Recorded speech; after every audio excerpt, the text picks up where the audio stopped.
Saya masuk penjara bukan masalah saya, bukan masalah saya. Periksa berkasnya. Tahun 2019 saya bela Ustadz Abdul Somad diserangi oleh seluruh pendeta yang ada di Indonesia. Saya serang, saya lawan semua pendeta di Indonesia. Dan saya katakan ke Mabes Polri, jangan Ustadz Somad yang ditangkap, Yahya Waloni siap ditangkap.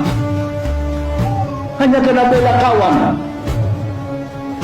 Jadi kalau kau memang betul-betul pejuang, kau ustadz, benar-benar ustadz, jangan suka memperalat pengacara, jangan suka memperalat umat. Bertarung sendiri, berjuang sendiri, berjihad sendiri, mati sendiri demi menegakkan Islam. Saya masuk penjara, 3 pengacara yang ditawarkan, banyak sekali, ada ribuan pengacara menawarkan diri. Kami siap bela Ustaz. Saya bilang saya tidak perlu. Polisi tawarkan sama saya, Ustaz kami bela, kami turunkan, kami utus catur bakti. Itu catur bakti itu adalah pengacaranya polisi.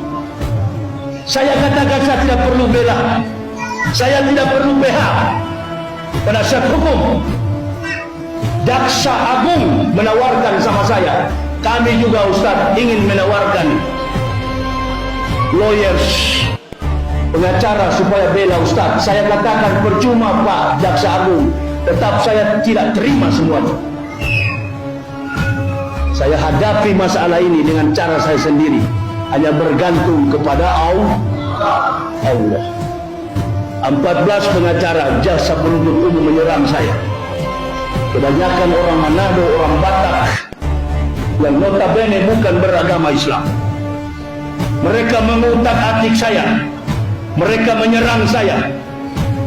Dan setiap pertanyaan yang mereka tanyakan, bahkan hakim bertanya, saya katakan betul semua Pak Hakim, betul semua apa yang dikatakan jaksa penuntut umum. Tidak ada yang salah, saya yang salah Pak Hakim. Loh, kok bagaimana terdakwa ini selalu mengaku salah, nggak pernah mengaku benar?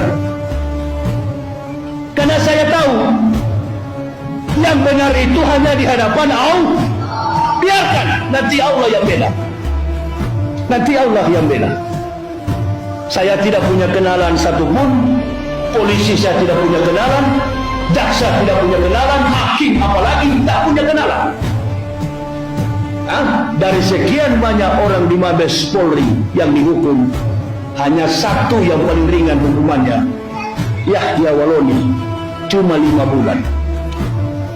Amin ya Rabbal. Yang lain bayar sampai miliaran.